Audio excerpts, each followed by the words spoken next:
बिहार सरकार ने कोई निर्णय नहीं लिया है 75% आरक्षण को बचाने के लिए। हाई कोर्ट नहीं, सुप्रीम कोर्ट जाने के लिए कोई निर्णय नहीं लिया है। सुप्रीम कोर्ट जाने के लिए अरे करेगा कौन?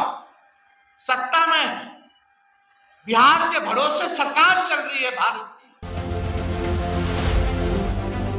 आज सबसे पहले आप सब लोगों को 28वां राष्ट्रीय जनता दल के स्थापना दिवस के अवसर पर सभी लोगों को बधाई देते हैं, सभी लोगों को शुभकामनाएं देते हैं। 27 साल राष्ट्रीय जनता दल ने पार कर लिया है और हम सब लोग 28वें साल में प्रवेश किए। हमारे दल ने कभी सत्ता में रहे, कभी विपक्ष में रहे, कभी समय अच्छा था, कभी खराब था, लेकिन खुशी की बात है और गर्व की बात है कि हमारे नेता और हमारे पार्टी ने आज तक सांप्रदायिक शक्तियों से और अपने विचारधारा से समझौता नहीं किया, घुटने नहीं टेके और लगातार विचारधारा, सामाजिक न्याय, धर्मनिरपेक्षता के लिए हमेशा से संघर्ष किया, लड़ाई लड़ने का काम किया गया। हम लोग कई बार सफल रहे, कई बार असफल रहे, लेकिन फिर भी चाहे कोई भी दौर आया, खास तौर पे हमारे समर्थकों ने, हमारे कार्यकर्ताओं ने, उनका हौसला नहीं टूटा, हमेशा उन्होंने लड़ाई लड़ी। इसलिए हम सभी राष्ट्रीय जनता दल के कार्यकर्ताओं को और सभी हमारे राष्ट्रीय जनता दल के समर्थकों को, जो इस विचारधारा को मानने वाले जितने हमारे सज्जन लोग हैं, सभी लोगों को धन्यवाद देते हैं कि आप सभी कार्यकर्ता जो हैं पार्टी के वीर हैं और लगातार राष्ट्रीय जनता दल जो है बिहार की इस बार दूसरी बार सबसे बड़ी पार्टी विधानसभा में उभर करके आई है। इसमें आप सब लोगों का मेहनत है, आप सब लोगों को इसलिए हम सम्मान करते हैं। और 97 में 97 में जो है इस पार्टी की स्थापना हुई और किस दौर में हुई आप सब लोगों ने देखा है, आप सब लोग उसको जानते हैं। विपरीत स्थिति में पार्टी की जो है स्थापना की गई थी। पहले हम सब लोग जो थे जनता दल के अंग थे, फिर जनता दल जो है टूटी। उसके बाद कई सामाजिक न्याय की पार्टियां जो है, समाजवाद को मानने वाली पार्टियां जो है, चाहे दक्षिण भारत में चाहे उत्तर भारत में अलग अलग हुई। उसमें से राष्ट्रीय जनता दल भी बना, साउथ में जेडीएस बना, बिहार में एक और जनता दल यूनाइटेड का गठन हुआ, आरएनडी बना, कई ऐसी पार्टियां। लेकिन जितना भी जनता दल परिवार से निकला हुआ जो परिवार जो इधर उधर हुआ, समय पर आपने देखा होगा, सत्ता के लालच में उन लोगों ने अपने विचारधारा से समझौता किया और बीजेपी के साथ उन सब लोगों ने हाथ मिलाया। लेकिन एक इकलौता राष्ट्रीय जनता दल ऐसी पार्टी है जो आज तक भाजपा के आगे घुटने नहीं टेके, न समझौता हमने किया। सत्ता सबसे बड़ा चीज नहीं है। हम लोगों की लड़ाई शोषित, वंचित, जो समाज के अंतिम पैदान पे खड़ा जो समाज है, जो कमजोर है, उनकी लड़ाई लड़ने का है। हम लोग सब लोग चाहते हैं कि सभी वैसे लोगों को, समाज के लोगों को आने वाले समय में प्रतिनिधित्व का मौका मिले और मुख्य धारा में उन सभी लोगों को लाने का काम करें। कई बार हमने कहा है ये पार्टी एमवाई के साथ साथ माई के साथ साथ बाप की भी पार्टी है। और खुशी इस बात की है जो पूर्व में अभी जो लोकसभा का चुनाव हुआ, लगभग 9% वोट का इजाफा हम लोगों को पिछले लोकसभा से और इस लोकसभा में हुआ, और एनडीए का 6% वोट जो है गिरावट उसमें आई। हम लोग शून्य पे थे, आज हम लोग जो है राष्ट्रीय जनता दल 4 सीटें जीती हैं, और सीटें हम लोग जीत सकते थे, और थोड़ी मेहनत परिश्रम करते तो अच्छा मुकाबला कई 5-6 जगहों पे और हुआ है, तो हम लोग अच्छी संख्या ला सकते थे। लेकिन फिर भी हमारे गठबंधन ने 9 सीटें जीती हैं।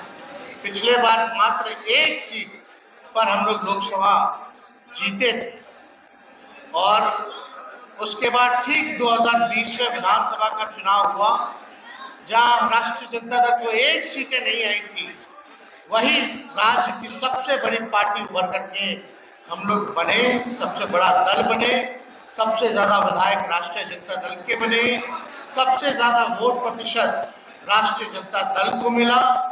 आप ये कह सकते हैं कि आपकी सरकार बन गई थी, लेकिन 10-12 सीटें बेईमानी करके आपको हरवाया गया, कुछ 12 वोट से हराया गया, कुछ 100 वोट से हराया गया, लेकिन हम लोग सत्ता में आए और हम लोगों ने हमारे दल का जो कमिटमेंट था उसको हम लोगों ने पूरा करने का काम किया। सबसे बड़ी बात, जो हमारे नेता आदरणीय लालू प्रसाद जी और पूरी पार्टी जिसके लिए हम लोगों ने लड़ाई लड़ी, जाति आधारित गणना, जो हम लोगों का संकल्प था कि अगर सत्ता में आएंगे तो हम लोग जाति आधारित गणना हम लोग कराएंगे, और उसी के अनुपात जिसकी जितनी संख्या होगी उसको उतना आरक्षण में बढ़ोतरी हम लोग करेंगे। और हम लोगों ने केवल 17 महीने में जाति आधारित गणना भी कराई। पहले देश की ऐसी सरकार बनी जिसने जाति आधारित गणना कराया, और देश में 75% आरक्षण की सीमा अगर किसी ने बढ़ाई तो वो महागठबंधन की सरकार ने बढ़ाने का काम किया, जिसमें अति पिछड़े समाज हो, पिछड़े समाज हो, चाहे आदिवासी समाज हो, दलित समाज हो, सबके आरक्षण को जो है सीमा को बढ़ाया गया, और ईडब्ल्यूएस जो 10% था उसको भी रखा गया, यानी टोटल 75% जो है आरक्षण की सीमा हम लोगों ने बढ़ाया। बिहार सरकार ने कोई निर्णय नहीं लिया है 75% आरक्षण को बचाने के लिए, हाई कोर्ट नहीं सुप्रीम कोर्ट जाने के लिए कोई निर्णय नहीं लिया है। सुप्रीम कोर्ट जाने के लिए अगर बिहार सरकार नहीं जाएगी तो राष्ट्रीय जनता दल सुप्रीम कोर्ट जाने का काम करेगा, और बिहार में आरक्षण को फिर लागू कराने का काम करेगा। इतना बड़ा लड़ाई था हम लोगों का, सब कुछ हम लोगों ने किया। अब जब मौका आएगा बहाली का, तो उसमें हमारे नौजवानों को, पिछड़े समाज के लोगों को, अति पिछड़े समाज के लोगों को, दलित समाज के लोगों को, आदिवासी समाज के लोगों को हिस्सेदारी नहीं मिलेगी, आरक्षण का लाभ नहीं मिलेगा। ये एक सोची समझी साजिश है, इस बात को हम लोग समझते हैं। लेकिन कितना अच्छा होता कि ये 75% जो था शेड्यूल 9 में अगर केंद्र सरकार कर देती तो। बार बार बोलते हैं आरक्षण हम लोग खत्म कर देंगे, मोदी जी कहते थे, क्यों नहीं शेड्यूल 9 में डाला? हम जब उप मुख्यमंत्री थे, हम लोगों ने कैबिनेट से प्रस्ताव भारत सरकार को भेजा कि इसको शेड्यूल 9 में डाला जाए, तो शेड्यूल 9 में लोगों ने क्यों नहीं डाला? उस पर कोई चर्चा नहीं करते हैं, बात नहीं करते, क्या काम होगा? दूसरी लड़ाई हम लोगों की रहेगी। अब तो मुख्यमंत्री जी सरकार में शामिल है, और देखते हैं कि अभी इन लोगों का मीटिंग हुआ जदयू का दिल्ली में, खाली लिखित में कि 75% में हो जाना चाहिए 9 शेड्यूल, बिहार को विशेष राज्य का दर्जा मिल जाना चाहिए। मांग किससे रहे भाई? करने वाला कौन है?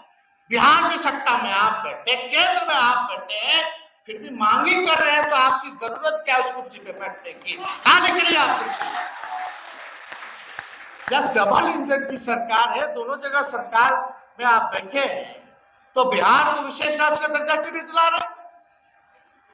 इधर लोजपा के लोग बोल रहे हैं कि हम लोग तो पक्षधर हैं भाई बिहार को विशेष राज्य का दर्जा दिलाने के लिए, हम ये नहीं करें केवल बिहार को मिले, हम चाहते बिहार जैसे जितने गरीब या पिछड़े राज्य हैं उनको विशेष राज्य का दर्जा दिया जाए।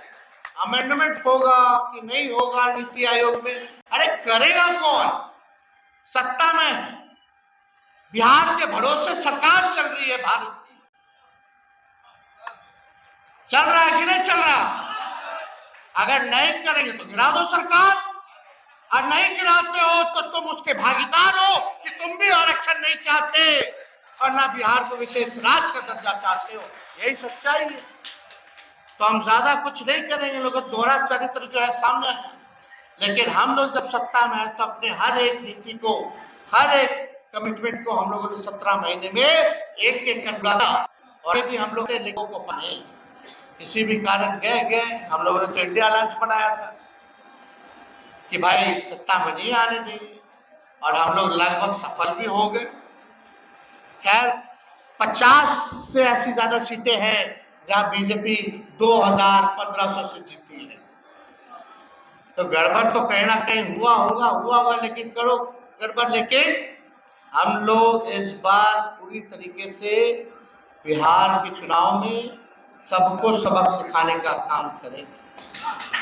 और हम सभी लोगों से, बिहार के नौजवान, माताएं, बहनें, बुजुर्ग, चाहे कोई जाति के हो, धर्म के लोग, हम बस इतना चाहेंगे कि जिन्होंने काम किया है, कमिटमेंट किया है, जो बिहार के लिए विजन रखता है, बिहार को आगे बढ़ाने का जिनके पास प्लान है, जिसके पास हिम्मत है, हौसला है, उनको आप लोग मौका दीजिए, ना कि थके हुए सरकार को मौका दीजिए जो कुछ चंद लोग ही चला रहे हैं, जिनका चेहरा केवल आगे है, बाकी पीछे से कुछ और जो है सरकार कुछ और, जो आरक्षण विरोधी, संविधान विरोधी, अल्पसंख्यक विरोधी लोग जो है वो चलाने का काम कर रहे हैं। इसलिए आप सब लोग पुनः कार्यकर्ताओं, नेताओं सबसे कहेंगे कि भाई फील्ड में जाइए, फील्ड में काम कीजिए, और 15 अगस्त के बाद हम खुद स्वयं बिहार के हर एक विधानसभा में दौरा करने का काम करेंगे। और पूरे विश्वास के साथ आप सब लोगों को हम कहते हैं कि अगली सरकार बिहार में जो होगी वो महागठबंधन राष्ट्रीय जनता दल की होगी। और इन्हीं चंद शब्दों के साथ पुनः राष्ट्र अध्यक्ष जी के समर्पण को, त्याग को, कमिटमेंट को सलूट करते हुए, सलाम करते हुए, उनको धन्यवाद देते हुए, शुभकामनाएं देते हुए, और यह भरोसा देते हुए कि पार्टी जो है आगे भविष्य में राष्ट्रीय जनता दल पार्टी राष्ट्र पार्टी बनेगी और बिहार के सरकार को बनाने का काम करेगी, सरकार में शामिल होगी, और राष्ट्रीय जनता दल का भविष्य उज्जवल रहेगा, जहां हर एक समाज, धर्म, जाति, वर्ग के लोगों का लड़ाई लड़ेगी। इसी कमिटमेंट के साथ पुनः आप सब लोगों को भी धन्यवाद और बधाई देते हुए स्थापना दिवस के अवसर पर अपनी बातों को यही विराम देते हैं। और हम जो कह रहे हैं वो जरूर होने जा रहा है। आप लोग आप देखते जाइएगा, और ये सरकार 5 साल चलने वाली केंद्र वाली नहीं है। कुछ लोग चाहे दिसंबर में चुनाव करा लें, 24 के या 25 में, नवंबर में करा लें, आएगा तो महागठबंधन आएगा। बहुत बहुत धन्यवाद। जय हिंद।